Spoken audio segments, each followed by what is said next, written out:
welcome to the Snap UK Week 14 review. So let's four of us to this today. No Paul, who's can't join us this week. But with that in mind, let's just go straight into the action and start with the Monday night game. Game of the weekend: Ravens 47, Browns 42. Jim, you were desperate to get talk about this game. Now, who has seen this game effectively? Well, I've seen most of it. I stayed up for as much of it as I could possibly stay awake for. All you need to know is that both the starting quarterbacks for these teams decided they were going to put on their best performances of the season.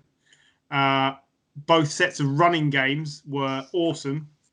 And in the end, it comes down to possibly the best kicker that we've seen in 10 years, having icy cold veins and drilling a field goal to win it. The Ravens tacked on a safety right at the end on what was like a 10 lateral play that the Browns were trying to run. But take that 2 points off, it was all about Justin Tucker converting with 2 seconds on the clock. But Lamar Jackson actually exited the game, I think, in the third quarter with cramps. Or as RG3 insinuated, he ran off for a poo. And Trace McSorley actually played quite well. But he then got injured, got his knee injured, and Lamar came back in. He actually ran on and then threw a touchdown with his first pass after running on. And I think Baker said afterwards it was like watching something out of the movies. He literally ran on like the cavalry, threw a touchdown, and started the comeback for the Ravens because they were behind. They were 3 or 4 points behind when he came on. So all in all, it was a great duel. I was surprised which way it fell because of the relevant talent on the two teams. But you've got to credit John Harbaugh and mostly Lamar Jackson for turning around what has been a bit of a sinking ship in the last few weeks and really executing when they needed to. Yeah, but we're going to talk about this probably throughout this evening. It just goes to show how important the kicker is. Like the Vikings kicker, Dan Bailey, probably cost them that match against the Buccaneers this week. Justin Tucker, he's the most reliable kicker, the best kicker out there. And you're not, as a Ravens fan, I'm sure you're not very nervous when it comes up to him taking a field goal to win a game or at least kind of give you a lead. And that special teams is where the Ravens excel under Harbaugh's leadership. Being a former special teams coordinator, and they go on to excel. I've seen some of the highlights. I thought Lamar Jackson looked a bit more like Lamar Jackson of old in terms of running, and he certainly got the running numbers. I thought it was another good game for Baker Mayfield as well. He had a really good game last week, and he's come back this week and played equally as well. Probably unlucky to lose. Bit just disappointed with the Browns' defence, though. I think they've been a good unit up until this week, and to have nearly 50 points put on them is. It's not playoff caliber defense, is it? Garrett did go out halfway through the game, though, didn't he? With a bad elbow, which he did. They're not the same without him. No, they did pretty well. You would expect him to suffer. They did pretty well with him, though. Without him early on. The fact that Mark Ingram didn't touch the ball once in this game, and Gus the Bus Edwards backed up J.K. Dobbins and scored 2 touchdowns. Mark Ingram, though, it's done. Yeah, it really is. Unbelievable. Fair, I was just happy that those touchdowns went to Gus, rather than Duncan's Dobbins. I have to admit, he doesn't want to hear about it anymore, but it was beautiful. I think they drafted Dobbins, I think, to be that long-term replacement for Ingram. I think that's probably come along a bit quicker than I expected to. But Dobbins has looked decent most of the year, really, in a running attack that hasn't been as prevalent as it was probably last year. No. So Lamar Jackson had 75 yards rushing and 2 rushing touchdowns in the first half. Who is the only other quarterback to do that in a half of a game? Michael Vick? Nope. Steve Young?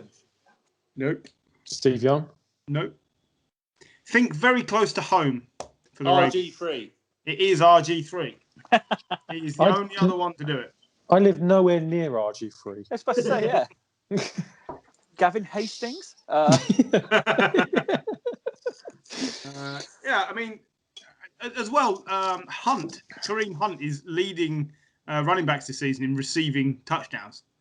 which when you think that he hasn't been anywhere near as prevalent as you might like to think this season, but he's getting the job done with limited touches. Yeah, he's a quality player.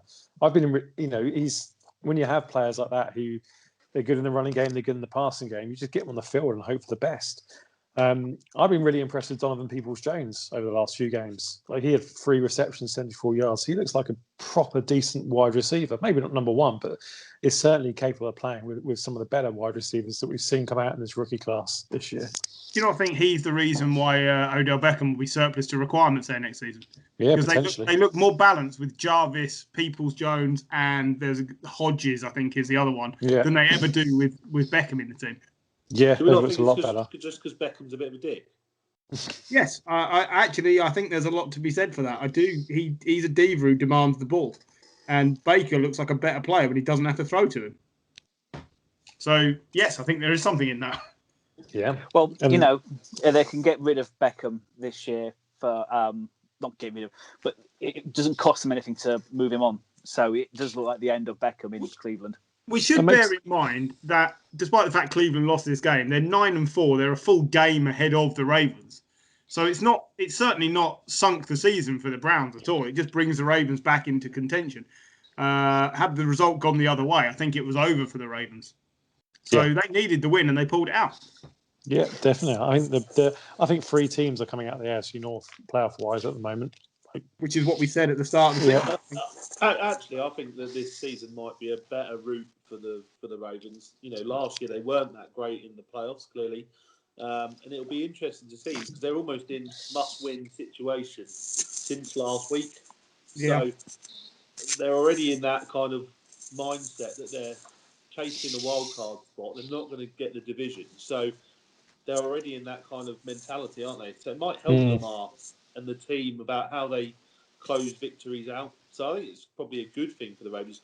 I think all 3 teams are going through, so they might just catch the Browns. You don't know, but I think definitely in terms of their mentality, it might help the Ravens and Lamar especially. Yeah, well, we've got their the AFC North leaders lost again. The Steelers 15, Bills 26. I'm not going to lie. I love watching the Steelers get beat. It stems, of course, from Big Ben being, just a disgusting human being. Don't hold back, John. Well, he's trash. And actually, they haven't, they're going to get through to they're in the playoffs already, aren't they? But they're losing their bye week. The Bills. I just love. They attacked Josh Allen a lot in the first half, didn't they? The Steelers, and he got through it. Really great to see. Josh Allen is absolutely an elite quarterback now. But he's back on the rise a bit form-wise, isn't he? I mean, he started off the year being in MVP contention. Not that I don't think anyone really believed that. And he's had a bit of him and the Bills have had a bit of a mid-season lull, but they're coming back strong over the last couple of games. Okay, they've played the 49ers, which at the moment is a bit of a gimme. But you can't say the same for the Steelers. And the Steelers have gone the other way. They're hitting their lull now, which I think some of it's connected to the amount of games they've had in a short space of time and all the movement of those games. That has a bigger effect than I think we can ever really realise. But I don't think it's a terrible thing for the Steelers. I think we said last week it's good to lose and kind of almost take away that issue around being undefeated. You get rid of that and you can move on. If the Steelers lose a couple now, it's better to lose now than it is the first week of January, right? In terms of they can afford to lose now. Yes, they missed the bye, and I think they're a team that would be desperate to get that first round bye, which I don't think they'll get now. But it means they can course correct now, they can move on, and hopefully they can play better during the playoffs. One thing that needs to get better is the running game, because this offense is it's similar to the 49ers West Coast offense under Bill Walsh, where the ball's in Ben Roethlisberger's hands for no more than 2-3 seconds, and he gets it out to the wide receivers quickly. But to do that, for defenders to ignore the wide receivers, they need to have a legit running game, and that running game is just terrible at the moment. It worked for the West Coast offense, worked for the 49ers back in the 80s and early 90s because they had a good running game. It doesn't work when you haven't got a good running game, because your opposing cornerbacks only have to keep track of the defenders for like a couple of seconds, and that's easy. It's when you have to rely on them to look after the wide receivers for a long period of time that you get people going free. And then it would also help if the receivers on the Pittsburgh team didn't keep dropping balls. Like Deontay Johnson's completely different player the last couple of weeks. Really has sort of dropped off a cliff. Really, like Ebron. I mean, it shouldn't be a surprise that Ebron drops, but Ebron drops. But yeah, they aren't helping their big lumbering quarterback. No. You're determined to say nothing nice about Ben. I can see that. I think that's fair. In all fairness, his play is some of the biggest regression they've had. And again, it comes down to the lack of a running game. But if you look, I think this season, he's only behind Alex Smith in terms of most short passes. Like, he's been trying to dink and dunk down the field more than he ever has done before, due in no small part to the fact he's been injured. Don't forget last year was bad for him. And if Alex Smith wasn't in, any sort of playing ability, Big Ben would be up for comeback player of the year. Don't forget he missed last year. Yeah. So, yes, it's no surprise that they're having a bit of a slump.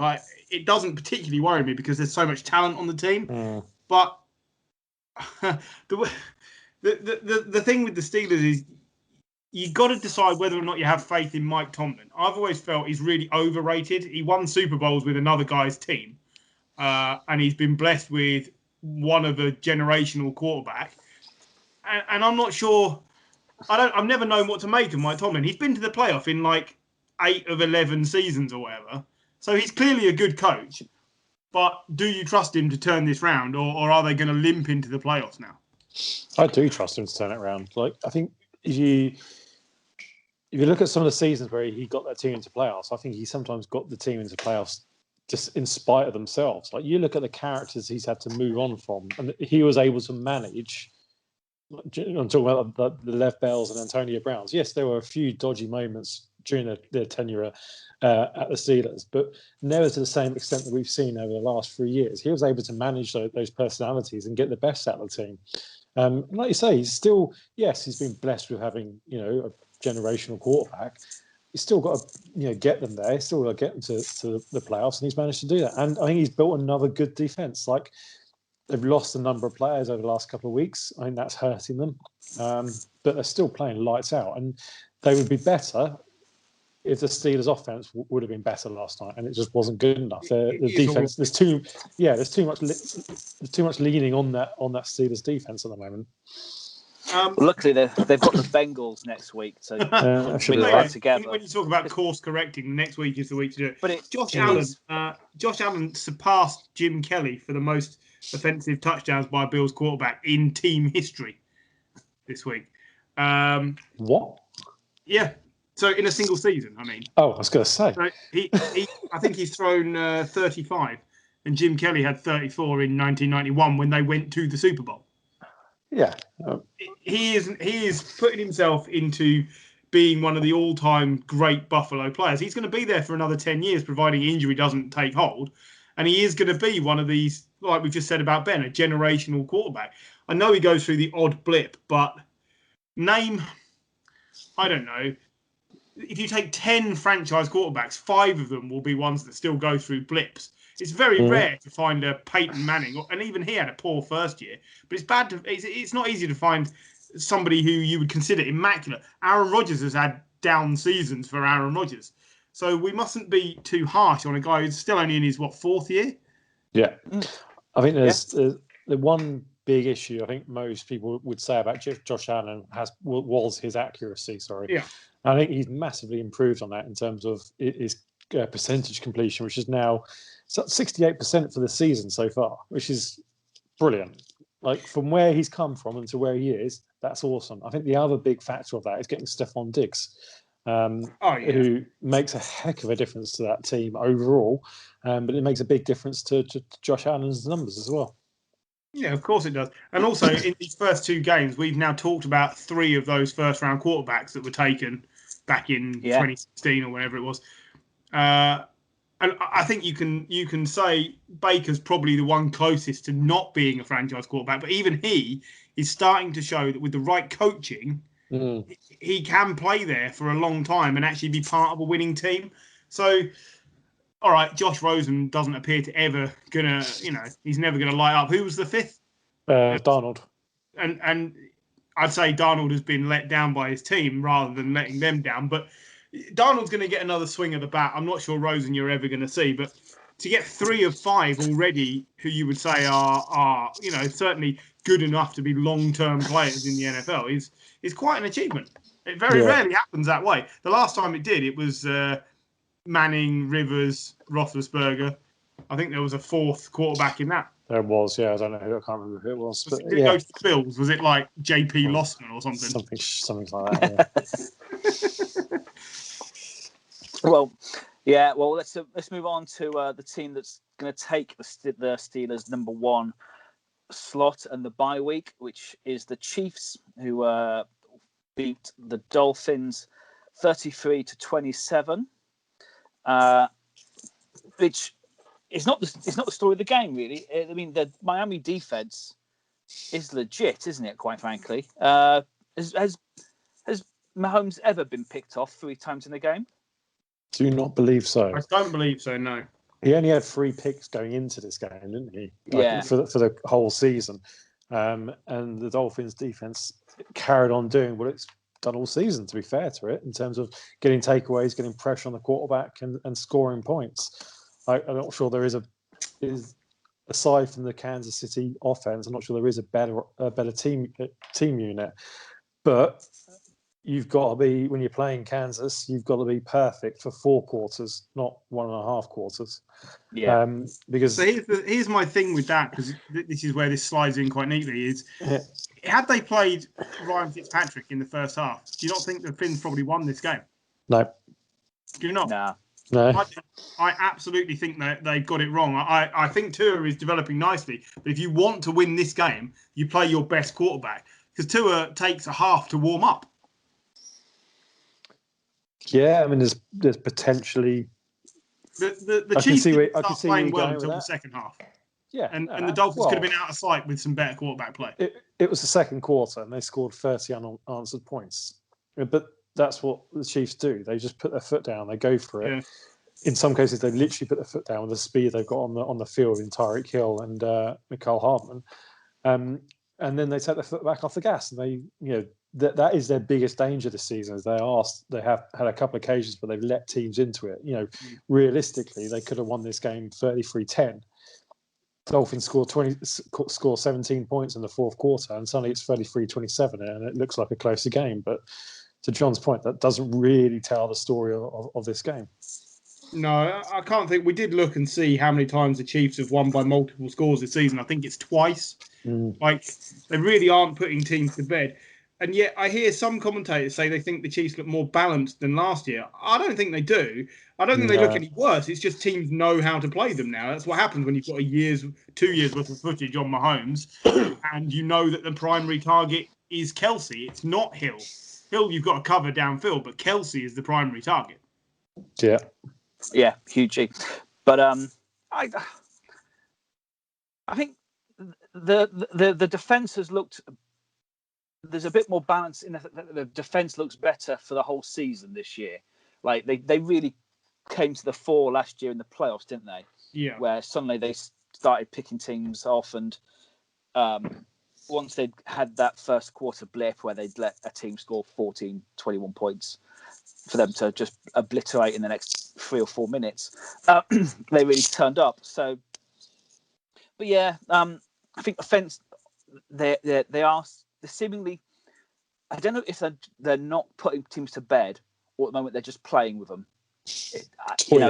Toying with teams at the moment. I don't know I don't know if it's either or. The players are only 3 weeks away, so we'll see then.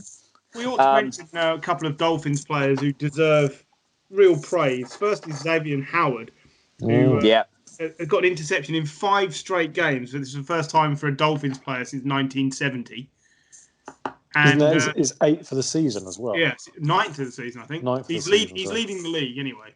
Yeah. He's outperforming, players who've had a much bigger reputation.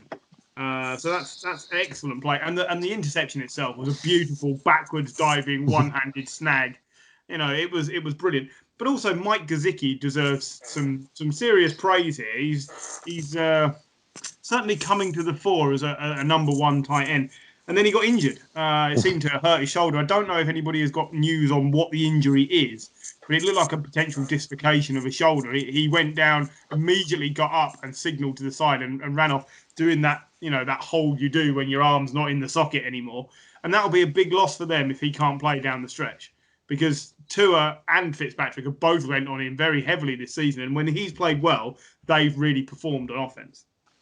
They think he'll miss time. Doesn't say how much, but yeah, he's going to miss He's probably going to miss at least week this coming week. Yeah, which we saying that is a big loss because he has become a regular target for Tua, and it's one of those. It's a combination of things here in terms of a tight end is a rookie quarterback's favorite weapon. Stands to reason here, but tight ends always have a poor first season. Like out of college, they're better in the second, third, fourth, and then onward season. So I think we're just seeing that from Mike Gesicki this year. He had a poor, average season last year, and what was relatively a poor Dolphins team, although they did better than we expected. This year, though, I think he's come out as a proper weapon. They need to put some more weapons around him. But yeah, the defense is just awesome, and they were without Carl Van Noy as well. They were. Who was their, I think he was the AFC Defensive Player of the week, the previous week. So that was a massive loss going into a game against probably the best team in the NFL. Well, this coming week, they play the Patriots, which is actually quite an important game. So I can't wait to see that. It's not one you'd want Gesicki to miss. It won't be a blowout, but I'll tell you right now, there isn't a hope in hell that the Patriots win that game. It's just not happening. Well, let's move over to the NFC. Hang on, would that break Bill Belichick's duck of not losing to a rookie quarterback? No, he must have lost to one before. His record isn't perfect. It's like something like 33-2 or something. Yeah. All right. I'll check that, but I don't think it's perfect. Well, yeah, and let's move over to the NFC and Packers leading the way. So Lions 24, Packers 31, and Devontae Adams. Oh man, just I had him in my fantasy team last year, and it's a huge regret of mine that I don't have him back this year. I just love the man. Quite frankly, he's brilliant. But Packers getting it done. Lions hanging in there, but T.J. Hawkinson, he's a great player. I was about to say great little player. He's not little, is he? But he's a second-year tight end. Another second year. Really coming to the fore. He's 6'5", by the way. He's not that little. I don't count a tight end unless they're 6'6", 6'7". Fair enough. But Rodgers has now thrown 40 touchdowns in 5 different seasons in his career. No other quarterback has 4 seasons with 40 touchdowns. Like, that's all you need to know. He's having probably the second best season he's ever had. I think 2011, he was absolutely unplayable. But this is the best season I have seen from him over an actual stretch of a season that I can remember in all the time we've been doing this. He is far and away the best quarterback on display at the moment. He just looks like he's got 5 minutes in the pocket every time, and he knows 3 plays in advance what he's going to do. When you combine that with a healthy running back, who in the past hasn't always been healthy, and the most underrated number 1 receiver in the league, because he never gets in the conversations with DeAndre Hopkins, for instance, but Devontae Adams should be. I don't know what else you'd expect. The defense is doing enough. They allowed the Lions to hang around, but once Matt Stafford wasn't fit, and he may miss this week as well with a rib injury. Chase Daniel actually played okay and very nearly scored a great rushing touchdown, but the defense is doing just enough, and that's all he needs. He's been let down by the defense so many times in the past, and he becomes disinterested, and that's always the knock on Rodgers is like, when will he become disinterested? When can he not be bothered? And this season, there's no reason for him to fall off the cliff because the team is good enough. Even though we doubted some of the offensive talent when they didn't add in the draft where we thought they should, actually, there's enough. Yeah, I think there's Sorry, Jim. I was going to say the biggest difference on the defense this week was they didn't give many yards away on rushing plays. They only gave away 51 yards.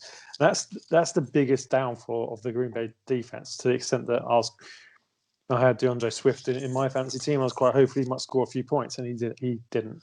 Well, not enough anyway to save him from a dismal loss in the playoffs. But if they can carry on shoring up that defense from a rushing point of view, that becomes again a legit top 10, top 15 defense, which is enough to get you into the Super Bowl when you got Aaron Rodgers playing like the Aaron Rodgers we knew and loved. And you're right, he's playing as well as I can remember. You don't see him bitching and moaning on the sides, and he has had some receivers drop some pretty important passes. You didn't see him moan about that.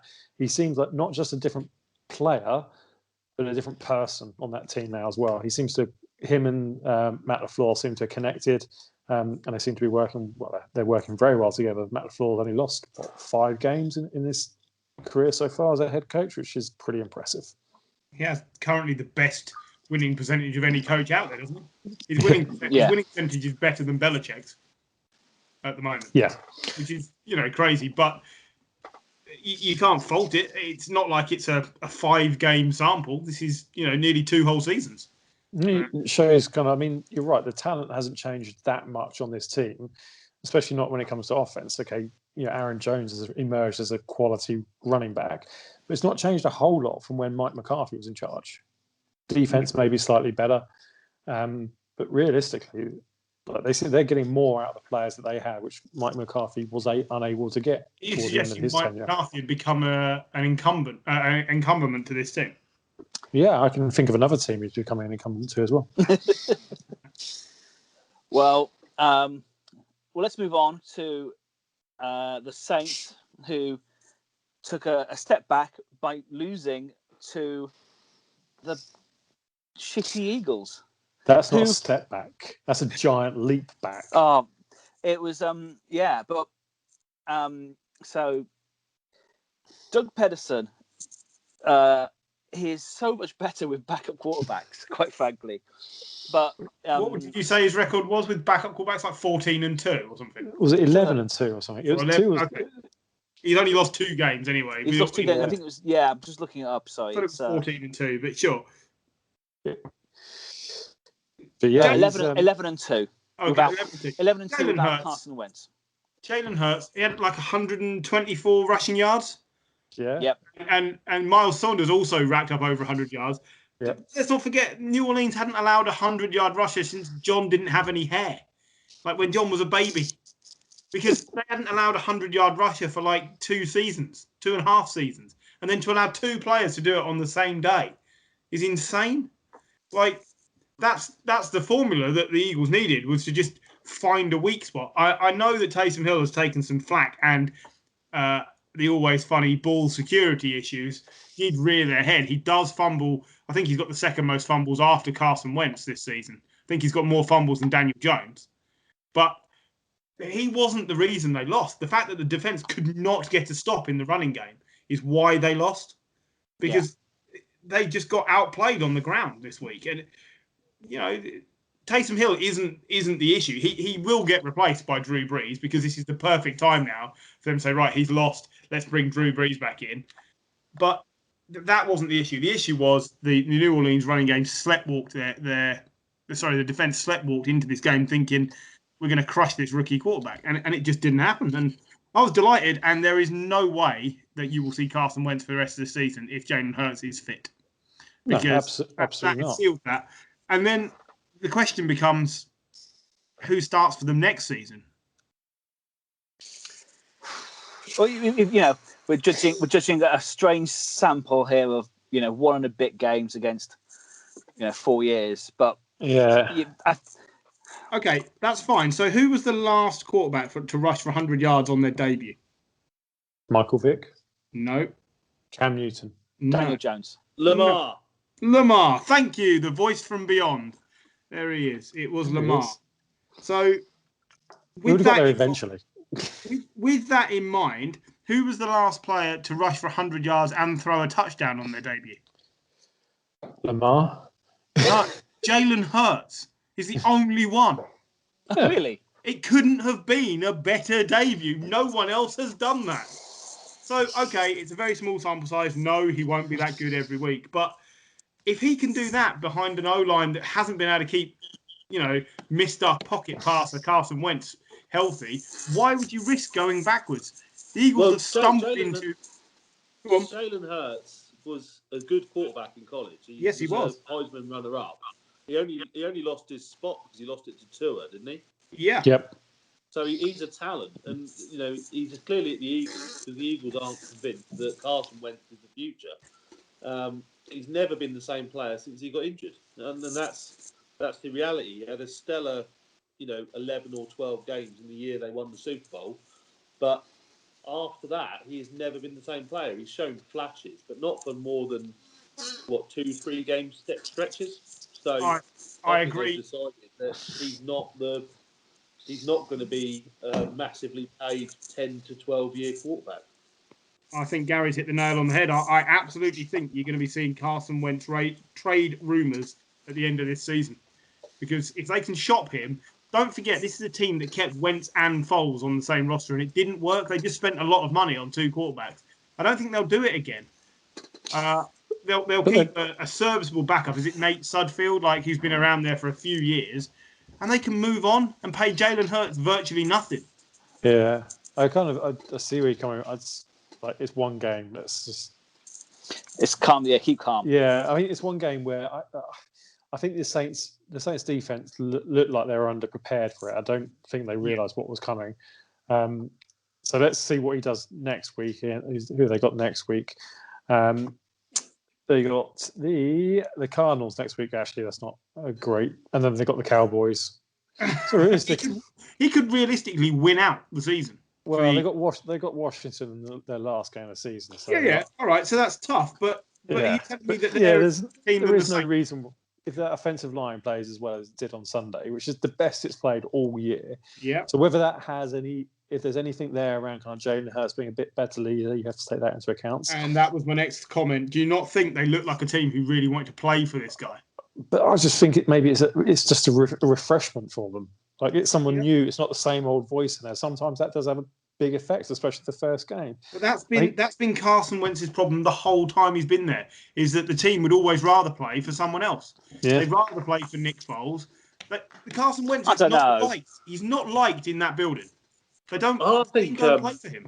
I know it sounds crazy, but I think in the 4 years that Wentz has been in the game has moved on massively. And what teams are looking to scheme with their quarterbacks now is not the same as it was 4 years ago. And I think they are looking for very mobile quarterbacks as much as possible. And is Wentz good enough to build a team around him to allow him to just sit in the pocket? I'm not sure he is. So I think where possible, teams will have a mobile quarterback going forward. I agree with Gary. I actually think you can build a winning team around Carson Wentz. The problem he's got is he's always carried the chip on his shoulder of, I didn't win the Super Bowl. He's tried to do it his way, and it doesn't work because the team isn't good enough. A better team, he will win on. But this team, with his attitude, you can't win on.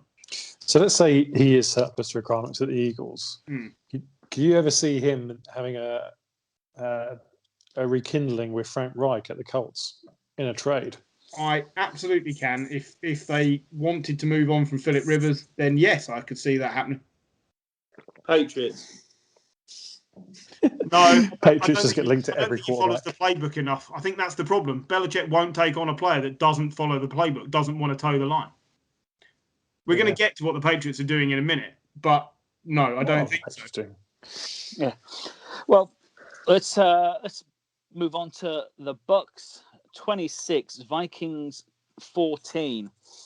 Bucks coming away with a win, but all the talk afterwards and during was on the Vikings kicker, who was not just bad, he was atrocious, because it wasn't like the double doink or something like that. They were shanked 15, 20 yards wide. It was a bad week for kickers in general. Dan Bailey was the worst, and I think he missed 2 the previous week. But up till that point in the season, I think he'd only missed 2 all season. It wasn't like it's been a bad stretch for him, but he has earned enough leeway in this league that I think he'll survive this. Was it Mason Crosby a couple of years ago who missed like 5 last field year, goals? I think. Well, yeah, and then now he's only missed 1 all season.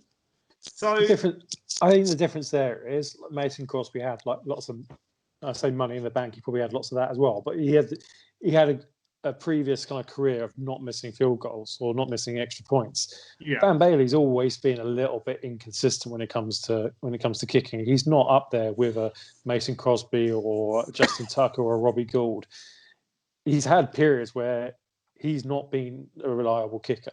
And it's not even like Steven Gostkowski, where it's only this season he's bad. Dan Bailey's never been an absolute gimme. So I think teams have to look at that and have to decide about whether it's because it's a risk. There's 10 points left on the field there because he's missed 3 field goals and 1 extra point.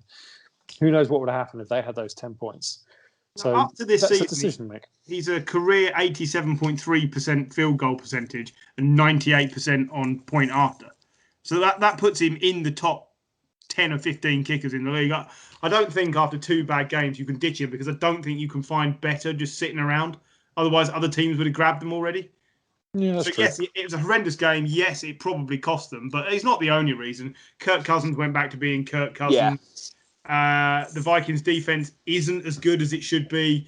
It's all the same things. It just fell on him because the spotlight was there on the kicker, and he didn't have the balls on the day.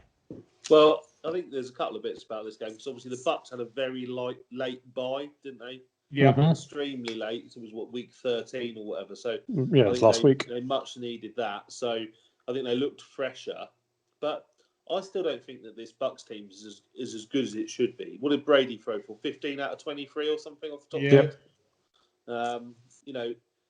It's a team that, I don't know. I feel it's harsh to say it, but is it just carrying Brady? Like, I don't know. It's just yes, it's absolutely carrying Brady. Very good quarterback in that team. It's stellar. But with Brady, it's just a bit streaky and a bit average. You put Josh Allen in this team, and they're winning the NFC because of the talent. Absolutely. Maybe carrying is a harsh way of putting it, but he isn't the reason that they win. Like, he used to be the reason the Patriots would win. Yeah, carrying felt a bit harsh. I don't know. Just like, I don't think the team were as good as the sum of its parts. And the only thing, like, you threw the ball, what did I say? It was 15 times to Mike Evans, Rob Gronkowski, Chris Godwin. That seems like such a waste. And I know they didn't have to do much to beat this Vikings team, but that still just seems like there's got to be a bit more imagination, surely. I think you're right. I mean, I don't trust this team to win in the playoffs. Like, I look at some of the other NFC teams and their team, and I think Gary hit the nail on the head there. They're the sum of the parts. And this is typical of a team that's built through free agency, is that you bring in all these great players, and you've got maybe 1 or 2 who have been there a couple of years, Mike Evans, Chris Godwin, Ronald Jones, who's only just been good this year. Aside from that, you're trying to gel so many different players and so many different personalities and so many different styles of play together. It very rarely works ever. It never works in the first year. Like, teams that win Super Bowls on a consistent basis are teams that build through the draft. And that's twofold. Is one, that you bring in the right players to mold with the team you've already got. And it also comes down to salary cap, because you pay rookies less. So you can afford to bring in a splash free agent, but a splash free agent, 1 or 2, not 5, 6, 7, which is where the Buccaneers are now. Because when you read it out, it's like fantasy football, isn't it? Antonio Brown, LaShawn McCoy, Leonard Fournette, Ronald Jones. Hooper as well at tight end. Gronkowski, Brady. You read it out and you're just like, right, yeah, like they'll win, won't they? They'll win, but they just Doesn't work don't like that. seem to be. I don't know. I just don't enjoy watching them. Do you not think it might be all over for Leonard Fournette as well? Bearing in mind LaShawn McCoy barely played this season, and he came in and Fournette was a healthy scratch. A bit like the Mark Ingram thing. All right, Ingram wasn't a scratch, but he never touched the ball. Fournette, nothing in this game. I think Fournette will get another chance somewhere else. Yeah, it's over at the Bucks, though. It's over at the Bucks. I don't think he's going to see much game time He's at all. a big lad, isn't he? And I think he needs to play more to be fit. I don't think he gets enough touches. So No. I think we've seen what he can do. But even when he was at the Jags, most of his yards came in, a few very long runs. He didn't ever enjoy the hard work, did he? No, do you not think the Bucks have been caught out by the fact that Ronald Jones has actually been good this season? I think they've been pleasantly surprised. I don't think they've been caught out. I think Fournette was always one of those players that he'd never get between 50 and 100 yards. He'd either get under 50 or over 100. He can never have like an average day. It was either a bad day or a good day. And just that it very rarely pays off in the NFL to have boom or bust. Like you've got to have either consistency or you're gone, basically. Speaking of which, just so you know, Dan Bailey, first player ever to miss 3 field goals and an extra point without making either of one of those types of kicks since 1961. Yeah, strong showing from Dan Bailey. I mean, if you're a fan in the crowd, you get a game ball, I guess. It's so far wide. So great. Yeah, some of the kicks were terrible. So, it was didn't just miss. It wasn't just unlucky. It's like, oh, he's gone a bit left there. Oh, he's gone a bit right there. It was like, oh my god, he's about to hit the corner flag. But we're going to get onto a kicker later on that played possibly worse, and certainly has less money in the bank, if you like, and will probably lose his job. It was funny watching the guy with the net having to run into a sprint to try and catch the one that went like 30 yards left. But yeah, so one more game before we go for break. Rams 24, Patriots 3. So enough about that then. Yeah. Go on, Griff. Well, I said we didn't stand a chance, and we didn't. We can't throw deep, and they plugged the run game really well with Aaron Donald. The thing I don't understand after this game is why, when we've got a 10-day stretch between Thursday night and our next game, why are they not moving to Jarrett Stidham? Because surely now the point is not to win, to get a high draft pick. I don't think coaches and players ever think like that. But it doesn't matter. Like, there's no point trying to win now for the rest of the season. Yeah, but you're thinking as a fan who considers the GM, the players and the coach don't think like that. And they can't True, think but like that. don't forget the coach is the GM, and he should be thinking, how am I moving on for next season? How can I acquire the most talent with our massive salary? I don't think you can lose enough to get what you want. Any team actually has the culture where they set out to lose. And I think we as fans think that people tank for Tua, and like the Jets this year, the fans might want them to lose every game. But the Jets sacked Greg Williams after they lost that game. I agree with what you're saying. Yeah. So I don't think any team in the NFL goes out to lose any game, and I don't think Belichick would do that. I agree. Do you not think that playing Stidham, if you're going to see what you've got, you might as well give him the last 3 games of the season with this maximum preparation time? You've still got a chance to get in the playoffs. You've got nothing. You paid $1 million for a washed-up Cam Newton. You've got nothing. Well, and I agree. And what's the point of bringing Stidham in? He's got nothing to throw to. Well, that is the problem. I've said before, I will absolutely just be on board with whatever Belichick does. I'd just like to know what it is he's doing. At the moment, it just looks like he's going, Cam's the guy, and he isn't. Well, you're treading water until you get your team back. Okay. I'll tell you what, he's taken a very below average roster, and you're 6 and 7. Yeah. You're still in with a chance of the playoffs. So I think whenever there's a sniff, next year, there's going to be so much choice of quarterback out there. Yeah. Jacoby Brissett will be available probably to pick up because they're quite cheap. Garoppolo, you can come back. You've got at the moment. You can take Garoppolo back off of us. There'll be lots of players that have started at quarterback available. Looking forward to next season already. I am. Yeah, absolutely. I suppose it's an unusual position for me to be in. But Dynasty's end. Thank the Lord. It's true, and that's fine. It's unusual for me to be, but I'm not even frustrated because it's fairly predictable. But it's just I'd like to know what the plan is. He's so good at keeping it quiet that as a fan you can't see what the direction is that we're headed in. So he's not going to come out. I mean, he doesn't come out in press conferences anyway and tell you anything. He's not going to come out and go, by the way, the plan is we're going to lose our next 3 games because I've got to. It's plus, as it said, there were Alex Ferguson was great for. There were years when Man U sort of treaded water behind Mourinho and Wenger, and you just have to sort of let those times pan out. Of course, he's good enough that he doesn't owe anyone an explanation for what he's doing. We should credit the Rams with a solid win, move to the top of that division, and basically cemented their way into the playoffs. Yeah. Gary, you were saying something?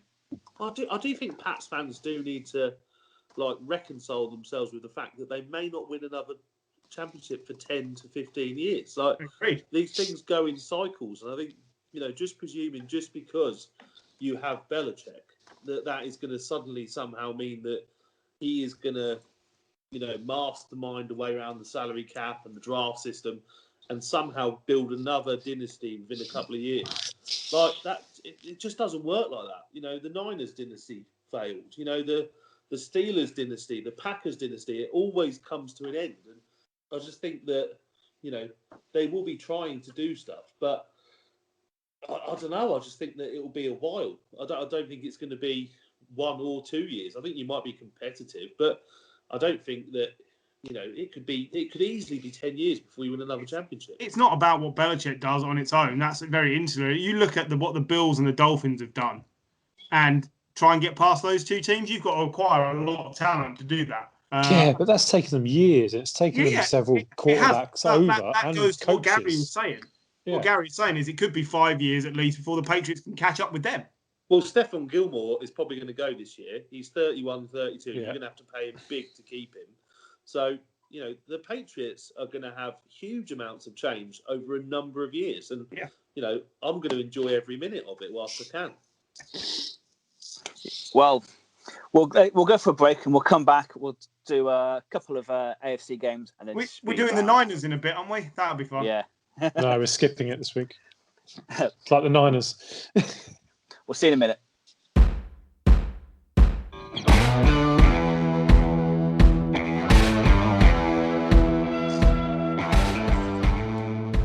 Okay, welcome back to part 2. And we're going to go straight into Colts 44, Raiders 27. Not much of a surprise. Colts are good. Raiders are wildly inconsistent. I don't know. They've been quite consistent the last couple of weeks. Well, they have been bad for a couple of weeks now. Okay, I know they beat the Jets, but they only just beat the Jets. Yeah.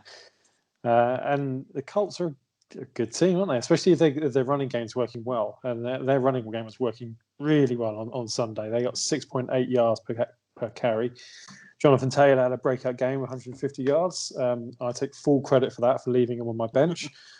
And T.Y. Hilton has suddenly come onto the scene over the last couple of games, and he's making catches and he's scoring touchdowns. Yeah. It shows you what a difference it makes to future Hall of Famer Philip Rivers when he has a running game. Shocked that a 40-year-old quarterback might need, some assistance. But he played really well as well. There was not a lot of fault on this Colts team at the weekend, was there really? And if this Colts team is what turns up in the playoffs, then they've really got a chance. It's just if the team that turns up every third week, if it's them, then they'll get beaten because their running game won't work and Philip Rivers will be asked to do too much.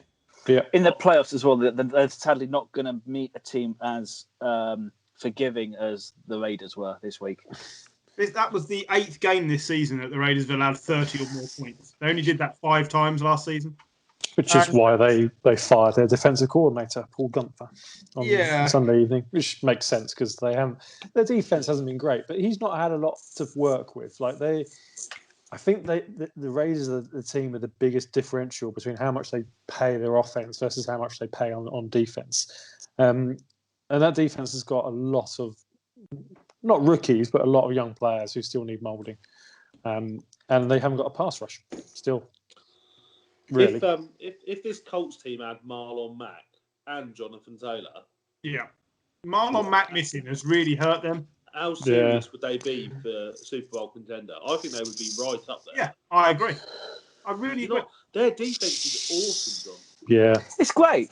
They've still defense is got great. Philip Rivers. But Philip Rivers is fine. He's not, he's doing no Ben Roethlisberger. a great job. Come on, John.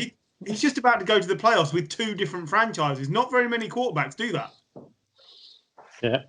And can we mention what I think is probably the catch of the season, the interception by Kenny Moore? Yeah. That was incredible, leaning back, one-handed catch. To some of our points earlier, if Odell Beckham had made that would have been front page news in every paper in the world. But especially this weekend. Yeah. But a defensive back catches it, and it's like, oh, that's a nice catch. No, that's not just a nice catch. That was a well-beaten catch. That was amazing. Was brilliant. But yeah, no, I'm a huge fan of the Colts everywhere but quarterback. I think of everywhere they look really great. Now we all know I'm not a massive fan of Philip Rivers, but he does have some ability, I suppose. And like I don't know. I just think there is enough around him, like for them to be good enough. It's like the Brady situation. He might not be the reason they win, but at least he's serviceable enough to make a very good team competitive most weeks. It's fine. It's the best team he has ever had around him. Yes. By far. Literally by far. You'd love an extra wide receiver. Yeah. You'd love Marlon Mack back. But then after that, I think you go, I agree. Like, it's as good as it gets. Like, it might be the best coach team he's ever had as well. Mm-hmm. Some bad coaches in San Diego. He also has 15 consecutive seasons with 20 or more passing touchdowns, which is 3rd greatest of all time. I really thought you were going to say interceptions. I already started laughing. I haven't looked up how many interceptions he's got this year, but it's probably a lot. I think it's terrible. I mean, it's not terrible. It's middle of the road, as everything Philip Rivers does is. He's had nine interceptions so far this year. 20 touchdowns to 9 interceptions. Straight to Canton. Yeah. If you're a quarterback, it certainly does. Yeah. Well, are the Raiders going to make the playoffs or not? No. Well, if they do, they're losing first week. What's their schedule for the end of the season for the Raiders? They have got next week. Need to win out. Chargers, Dolphins, and Broncos, so they could win realistically. I think the AFC is too tough this year. Yeah, I don't think they're going to make it. And at one point, weren't they like 6-2? Mm-hmm. Like they were guaranteed to get there, and now they're virtually guaranteed to not get there. Yeah. They're just like the Bears. They're just flatter to deceive. Do you not like the Bears, Gary? Well, I don't have anything against the Bears. They're just not the next coming. So, I'm not prepared to hear that they're brilliant. Although they look much better with Trubisky rather than that. Oh, we're going to get to that. If one more person tells me Nick Foles is better than Mitch Trubisky, Jim. I've never said that. I said they're both bad. You did say. Oh, I'm not sure about that. Anyway. Jags 10, Titans 31. Jags 10, Derrick Henry 31. Can I just say a personal thank you to King Henry for everything he's done for me in fantasy this year. I've loved it. Yeah. If King Henry is listening, I'd like to remind him that when I drafted King Henry last year, Gary told me that was a shit pick. Yeah. But as we know, Gary isn't always right. No. We do know this. So, Derrick Henry, first player in the NFL with multiple 200-yard rushing games against multiple opponents. He's done it twice against Houston and Jacksonville. Now, all right, they're in the division, but that's still impressive because not very many people get 200-yard rushing games on their own. The guy's just a demon. And when the Titans have all of their pieces functioning at the same time, i.e. Tannehill plays well, Hollywood Brown plays well, they are as good as the AFC has got to offer. Sorry, AJ Brown had he bullied that guy when he made that touchdown catch. It was brilliant to see. What he does. He's a physical wide receiver. And the concern with the Titans is they don't do this every week. In terms of the Titans, is still their defense, and they weren't tested at all today. First against Mike Glennon, I say today Sunday. First they played Mike Glennon. He was pretty much Mike Glennon, and then they played Gardner Minshew, and he was pretty much Gardner Minshew. So you can't read anything into this result. It was just another Derrick Henry showing you right. If Ryan Tannehill and AJ Brown are playing well, then brilliant. Derrick Henry's he's projected to hit 1,886 yards for the year. If he goes, can he get over 2,000 yards? He needs 153 yards a game, I think, to go over the 2,000 yards. 153 yards a game, and they got the Lions. They got the Packers. We mentioned their run defense earlier, and they got the Texans. I think they will do everything they can to get doable. him to. Yeah, I do think it is doable. Imminently doable. There could definitely be at least one other 200-yard rushing game. Yeah, against the Texans. I'm supportive of this, and I think they're a real dark horse actually in the playoffs. We saw it last year against the Ravens, who are a very well coached team. I think out of all the Belichick disciples, this is turning out to be one of the better ones, isn't it? And Vrabel looks like a good coach. He looks calm. He looks measured. I think they have a way of playing. I'd like to see Henry involved slightly earlier. I can see why they don't. But I think once you get into playoff football, if they've, he's run for 1,800 yards, but he hasn't done a lot in the first half of games. If they've somehow managed to keep him relatively fresh and then can feed him the ball even more as you finish the season, the Titans become a real factor in the playoffs. Agreed. I think Gardner Minshew, by the way, 18 of 31, 178 yards and a touchdown with no picks. If he's been fit and they've had him on the bench all this time, it is a tank job. Even if it's not Doug Marone's choice, somewhere from up above, they've been saying, don't play the best quarterback. I don't know, because in all fairness, Mike Glennon only looked bad this week. The rest of the time, he's just looked bang average. I'm not really sure. I don't know what to make of the situation, but I think Minshew just got himself into at least another 5 years worth of career as a backup in this one. Yeah. I think it's been just an out-and-out quarterback competition there. I think it's like you can have a couple of games, and if you do something great, then you might get the job. And if you do, something great, you might get the job. And if none of you are good enough, then we'll just end up with the, one of the two best ones coming out of college. Oh yeah, they will anyway now. Yeah, definitely. Yeah. Okay. Speed round. Elongated speed round. 49ers 15. Washington Football Team 23. Move on. Yeah, look, Nick Mullins is doing the best he can with not a lot. And I don't think bringing Jimmy Garoppolo back makes that much difference, if I'm honest, to this team. I think this team is just too beaten up. How long did Mostert last in this game? How long did Debo last in this game? Debo lasted one rush, actually. Yeah. Yeah. Did you play him, Jim, in your fantasy team? Yeah, someone advised me to. Yeah. And what did we say about that advice? We said never to listen to that person's advice. Because that person wasn't in the fantasy playoffs. Look, I think Washington showed exactly what they are, which is a team that can win if their defense can match up against the opposing offense. It doesn't really... They've got nothing else going for them. McLaurin's been completely non-existent for 3 weeks with Alex Smith because he doesn't throw the ball down the field. They seem to show an abundance of caution when Smith strained the calf in his reconstructed leg, but they're saying he's going to play this week. And, they're going to have they've actually got a chance of winning out the season, Washington, as well. Because their schedule is, they play the Giants, the Eagles, and one other, middle of the road team. I think Ron Rivera cannot have asked for a better first season. No. I think they're definitely going. I think they'll go to the playoffs. I think they'll win that division now. Washington have got, sorry, just to correct you, Griff, they've got Seahawks, Panthers, Eagles. Okay, Seahawks, Panthers, Eagles. Okay, you'd imagine the Seahawks they probably shouldn't beat, but they might. You never know, do you? Yeah. I mean, they beat the Steelers and they weren't meant to. I think they can. I think they could easily beat the Panthers and the Eagles. The Eagles game might even be the toughest one, just because it could be two teams trying to win that division. Yeah. Big shout out this week, Chase Young, who's probably the defensive rookie of the week, possibly the year as well, actually. He was all over the 49ers. He was doing to the 49ers what Nick Bosa was doing to other teams last year. And that's two Ohio State defensive ends that have come out in consecutive years and just absolutely dominated the league. So I think if you're looking for if you're a high school defensive end, you wanted to go to college, you'd be wanting to go to Ohio State because they are developing some monsters there.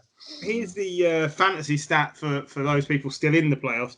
Brandon Ayuk is the first 49ers receiver with 17 or more fantasy points in 5 straight games since who in 2001? 2001. God. Oh, Gore? oh. Crabtree? 2001? Oh, I don't know. It was a long time ago. Terrell Owens. Was he still there in 2001? Yes.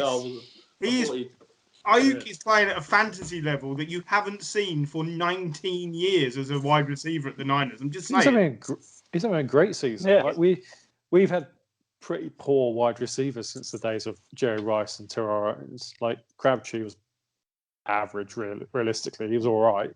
But if Brandon Ayuk and Deebo Samuel are both fit, and that's a big if at the moment with Deebo Samuel, and you bring in back George Kittle, and you've got the running game that they have, a quarterback should be doing well in there. And I don't think you can blame Nick Mullins because I think every game he's played in, he's through for over 250 yards. Yeah, he does make bad decisions still. Like his interception rate is terrible. Yeah, he gives the ball away a lot, but I don't think you can ask much more of him. And it's another one of those that you look at the sum of the parts. This team, and like the Patriots, you like say, well, they all those injuries, and the 49ers have had the most injuries throughout this year. They should be losing a lot more games than they have. Like 5-8 is a decent record for the talent that we're putting on the field every week. Just finally, before you move on from this speed round game, you want to realise how long the Redskins / football team have been irrelevant. This was the first time since 1999 that they've scored 20 or more points in 7 straight games. Now, 20 points is not a lot. That includes a season with RG3 playing at a good level as well. Yeah, that's how long they've been irrelevant for. Yeah, and they had Kirk Cousins for a few years. And they've still lost to the Giants twice this year. So, yeah. Yeah, God. Okay, but remember, speed round. Bears 36, Texans 7. We touched on it earlier. Mitch Trubisky had a good game, which makes the Bears viable because their defense showed up as well at the same time. It's got nothing to do with Trubisky. Well, I don't know. He played okay. He played okay, but he played better than okay. He played quite well. Matt Nagy has turned over play calling duties to his offensive coordinator, and his offensive coordinator is making this team better. It's a death now for Matt Nagy, who's meant to be an offensive genius, and apparently he's not the guy there. David Montgomery now has had 2 weeks where he's had decent points and looking like the running back that he looked like when he came out of college. And Trubisky's looking decent. Like I can't deny it. He's looking much better. The point I was getting at is that coincided with the Bears had 7 sacks against Deshaun Watson, which is their most in a game since 2005. Yeah. Well, week 11, 2005. It's going to happen though, isn't it? Because if you get David Montgomery to run the ball for 100 yards, Khalil Mack's just sat on the sidelines, taking his mask off and getting a little breather, and he gets pumped up, ready to go, doesn't he? So it's I think Trubisky has always been slightly better than he's got credit for. He's just not been in a great organisation. And no, he's okay. I don't think he's special, but he's okay. He's better than Nick Foles. He is better than Nick Foles. It's a little bit.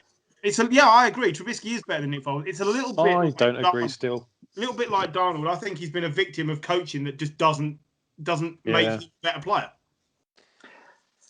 This is the same Bears team that 5-2. They played the Texans. The Texans are already on holiday.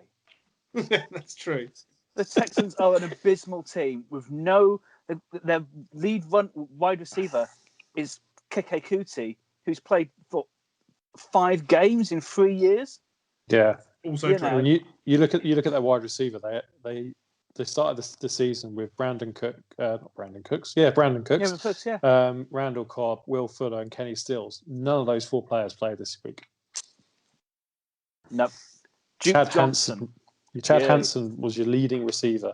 Texans, 7 receptions for 56 yards. The Texans are awful. Yep. Let's move on. Seahawks 40, Jets 3. Oh Christ! This was, it was just. The Jets owed it to Greg Williams to have a stinker on defense, and they did. So well done them. You know, there's just not a lot you can even try and say about that. It was just a hammering. The Jets are on for 1-15 still, and that's what it's going to be. Fuck off. They are not beating you. I'm telling you, it'll be hilarious. It'll be hilarious. Belichick will troll the Jets by making sure they don't get the number 1 pick. It'll be brilliant. Honestly, name it. I'll bet on it. It's not happening. Giants 7, Cardinals 26. Wait. John.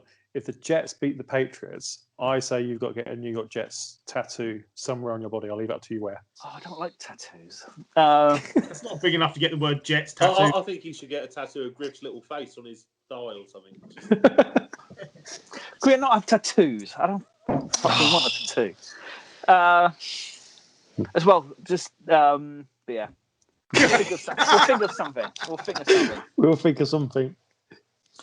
Russell Wilson, though, has won 9 games in each of his first 9 seasons. He's the only quarterback ever to do that.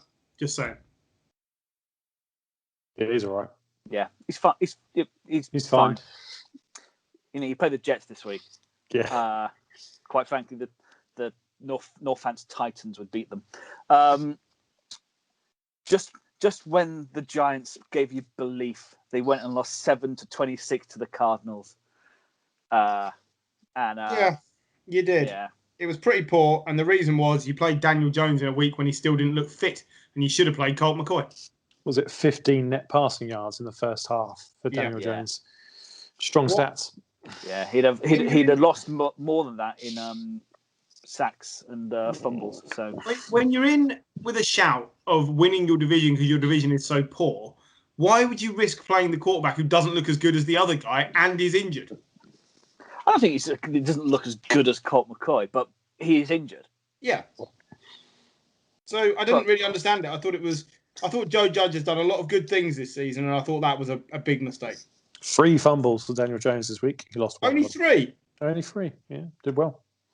Only one lost fumble. Has he got only one lost fumble, yes.